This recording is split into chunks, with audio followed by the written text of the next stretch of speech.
Hi everyone, Radhe Radhe, जय हिंद, वंदे मातरम। कैसे हो? उम्मीद करता हूँ आप सभी अच्छे होंगे।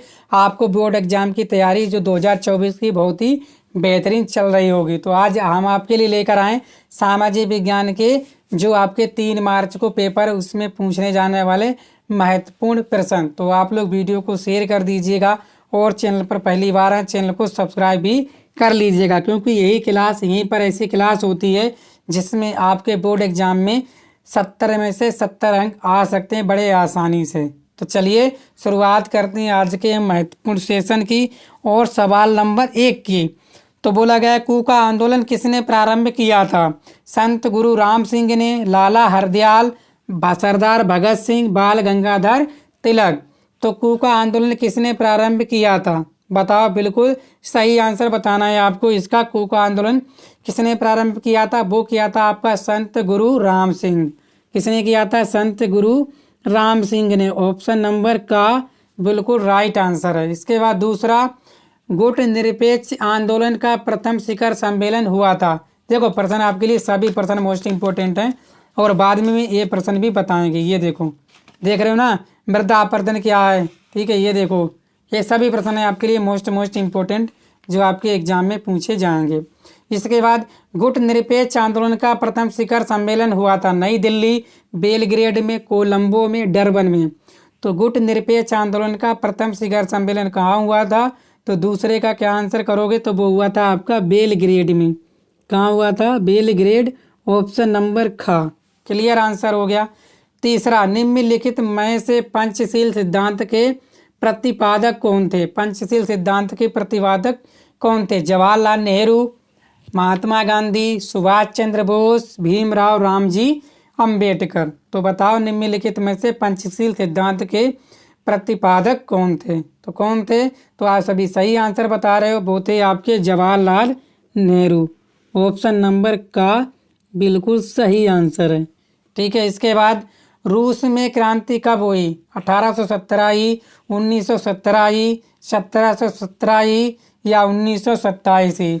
तो रूस में क्रांति कब हुई थी? सही आंसर आप लोग बताएंगे। तो चौथे का हो जाएगा आपका ख। कब हुई थी? वो हुई थी आपकी 1917 में। कब हुई थी? 1917 में। याद रखेंगे, वीआईपी प्रश्न है आपका। पांचवा, नई दुनिया की खोज की वास्को डी गामा ने, मैगेलन ने, केल्विन ने या कोलंबस ने? तो नई दुनिया की खोज किसने की? पांचवें का सही आंसर तो वो की थी आपकी कोलंबस ने। किसने की? आपकी कोलंबस ने नई दुनिया की खोज की। ठीक है, चलो छठा प्रश्न देखते हैं। नेक्स्ट बोला गया कि राज्यसभा का पदेन सभापति होता है प्रधानमंत्री, उपराष्ट्रपति, राष्ट्रपति, लोकसभा का स्पीकर।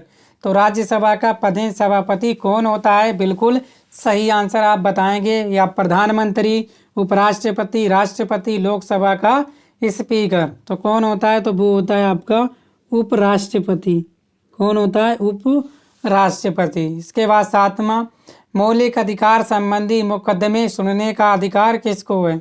मौलिक अधिकार संबंधी मुकदमे सुनने का अधिकार किसको है? केवल उच्चतम न्यायालय को, केवल उच्च न्यायालय को, उच्चतम तथा उच्च न्यायालय दोनों को, लोक अदालत को? बताओ। तो मौलिक अधिकार संबंधी मुकदमे सुनने का अधिकार किसको है? सही आंसर बताओ आप लोग। ठीक है, तो किसको है? तो आप सभी सही आंसर कर रहे हो कि केवल उच्चतम न्यायालय को। किसको है? केवल उच्चतम न्यायालय को। ऑप्शन नंबर का। 8, भारतीय राष्ट्रीय कांग्रेस की स्थापना हुई 1875 ही, 1885, 1895 ही, 1905 ही? तो भारतीय राष्ट्रीय कांग्रेस की स्थापना हुई। 8 का सही आंसर बताएंगे। तो वो हुई थी आपकी 1885 में। ठीक है, क्लियर। नेक्स्ट 9, प्रथम विश्व युद्ध किस वर्ष समाप्त हुआ?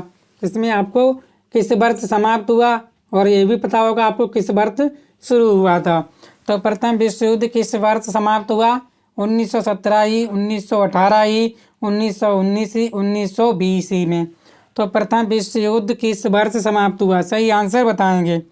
तो किस वर्ष समाप्त हुआ था? वो हुआ था आपका 1918। कितने साल चला था? आपका 4 साल चला था। शुरू कब हुआ था? तो वो हुआ था 1914। कब शुरू हुआ था? 1914 को। क्लियर? ठीक है। चलो, फ्रांस की प्राचीन संसद का क्या नाम था? Status general, national assembly, national conference, directory. ठीक है, नेशनल असेंबली जो है वो किसकी है? आपकी भारत की। क्लियर? तो फ्रांस की प्राचीन संसद का नाम आपको बताना है। तो फ्रांस की प्राचीन संसद का नाम था, क्या था बताओ? 10वें का आंसर तो वो था आपका स्टेटस जनरल। क्या नाम था? Status general. क्लियर? चलिए, 11वां प्रश्न। सभी प्रश्न आपके लिए लाभदायक हैं और मोस्ट इम्पोर्टेंट हैं। आपके एग्जाम में यही प्रश्न आपको देखने को मिलने वाले हैं। भारत में सबसे बड़ा डेल्टा है? महानदी का डेल्टा, सुंदरबन का डेल्टा, कृष्णा नदी का डेल्टा, कावेरी नदी का डेल्टा। 11वें का सही आंसर आपको बताना है। तो किसका है? वो है आपका सुंदरबन का डेल्टा।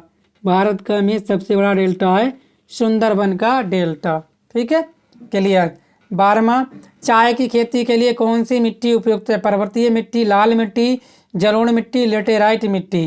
तो चाय की खेती के लिए कौन सी मिट्टी उपयुक्त है? पर्वतीय मिट्टी, लाल मिट्टी, जलोढ़ मिट्टी या लेटेराइट मिट्टी। तो कौन सी है? तो वो है आपकी पर्वतीय मिट्टी। चाय की खेती के लिए कौन सी मिट्टी उपयुक्त होती है? पर्वतीय मिट्टी। ऑप्शन नंबर का। इसके बाद 13वां, वस्तु विनिमय प्रणाली को कहते हैं? बताओ, वस्तु विनिमय प्रणाली को कहते हैं? प्रत्यक्ष विनिमय, अप्रत्यक्ष विनिमय, मौद्रिक विनिमय, क्रय विक्रय। तो 13वें का आंसर बताएंगे तो क्या हो जाएगा? तो वो हो जाएगा आपका प्रत्यक्ष विनिमय। तो वस्तु का विनिमय प्रणाली क्या कहलाता है? प्रत्यक्ष विनिमय। क्लियर? ऑप्शन नंबर का 13वें का बिल्कुल सही है। भारत में योजना आयोग की स्थापना कब की गई थी? बताइए, भारत में योजना आयोग की स्थापना कब की गई थी? 1952 में, 1951 में, 1950 में, 1949 में। तो भारत में योजना आयोग की स्थापना कब की गई थी? तो वो की गई थी आपकी 1950 में। कब की गई थी? 1950 में। ठीक है, चलिए। निम्नलिखित में से कौन आधारभूत उद्योग है? कागज उद्योग, चीनी उद्योग, लौह इस्पात उद्योग, एल्यूमिनियम उद्योग। तो आधारभूत क्या है? आधारभूत उद्योग। ठीक है, 15वें का सही आंसर। तो क्या कर रहे हैं आप सभी? क्या कर रहे हो? लौह इस्पात उद्योग। बिल्कुल, आधारभूत उद्योग कौन सा है आपका? लौह इस्पात उद्योग। ऑप्शन नंबर गा। इसके बाद 16वां, कोलार सोने की खान कहाँ स्थित है? महाराष्ट्र, कर्नाटक, तमिलनाडु, आंध्र प्रदेश। तो कोलार सोने की खान कहाँ स्थित है? बताओ, 16वें का सही आंसर। तो कहाँ है? तो वो है आपकी कर्नाटक। कहाँ है? कोलार कर्नाटक। कोलार कर्नाटक, याद रखना, को से कर्नाटक। क्लियर? ठीक है, चलिए। 17वां। अब तो आप वीडियो को शेयर कर दीजिए दोस्तों। अभी तक आपने लाइक भी नहीं किया है तो लाइक भी कर दीजिएगा, और चैनल को सब्सक्राइब भी नहीं किया है तो चैनल को सब्सक्राइब भी कर लीजिए। भारत में सबसे अधिक चीनी उत्पादक राज्य है? पंजाब, उत्तर प्रदेश, बिहार, महाराष्ट्र। भारत में सबसे अधिक चीनी उत्पादक राज्य कौन सा है? तो कौन सा है? तो वो है आपका महाराष्ट्र। महाराष्ट्र में सबसे ज़्यादा चीनी उत्पाद होती है। ठीक है। भारत की मुख्य आयातक वस्तु है? 18वें का सूती वस्त्र, जूट का सामान, खनिज तेल, ऊनी वस्त्र। तो भारत की मुख्य आयातक वस्तु है 18वें का क्या हो जाएगा? तो वो हो जाएगा आपका खनिज तेल। कौन सी है आपकी? खनिज तेल। 19, भारत में जीविका का प्रमुख स्रोत है? कृषि, उद्योग, व्यवसाय, इनमें से कोई नहीं। तो भारत में जीविका का प्रमुख स्रोत है, यानी कि भारत में जो लोग जिंदा रहते हैं, जो जीवित रहते हैं, उसका प्रमुख स्रोत क्या है? तो आप सभी जानते हैं उनका प्रमुख स्रोत क्या है? कृषि। क्या है आपका? कृषि। 19 का 20, निम्नलिखित में से कौन उत्पादन का साधन नहीं है? भूमि, पूंजी, श्रम और कर। उत्पादन का साधन कौन सा नहीं है? तो वो आपका है कर। ठीक है, आप सभी जानते हो कर को हम लोग उत्पाद नहीं कर सकते। चलिए, अब महत्वपूर्ण प्रश्न देखेंगे। 2024 के बोर्ड के मृदा अपरदन क्या है? इसके 3 प्रमुख कारण बताइए। तैयार कर लीजिएगा, आप लोग नोट्स से आपने बना रखे होंगे, उनसे तैयार कर लीजिए। अगर आपके पास नोट्स नहीं है तो आप कमेंट करके बता दीजिएगा, मैं आपको नोट्स तैयार करवा दूंगा। जर्मनी का एकीकरण कब और कैसे हुआ? बताइएगा। ठीक है, मोस्ट इम्पोर्टेंट क्वेश्चन है, ये भी आपको एग्जाम को देखने को मिलता है। इसके बाद प्रश्न 3, भारतीय कृषि की कोई 4 विशेषताएं लिखिए। यह भी आपका मोस्ट इम्पोर्टेंट क्वेश्चन है, भारतीय कृषि की 4 प्रमुख विशेषताएं। ठीक है, तो कौन सी हैं, प्रश्न को तैयार आप लोग कर लीजिएगा।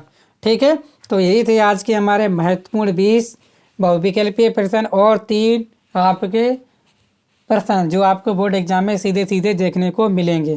तो वीडियो को शेयर करना, चैनल पर पहली बार है चैनल को सब्सक्राइब भी कर लीजिएगा। Thank you.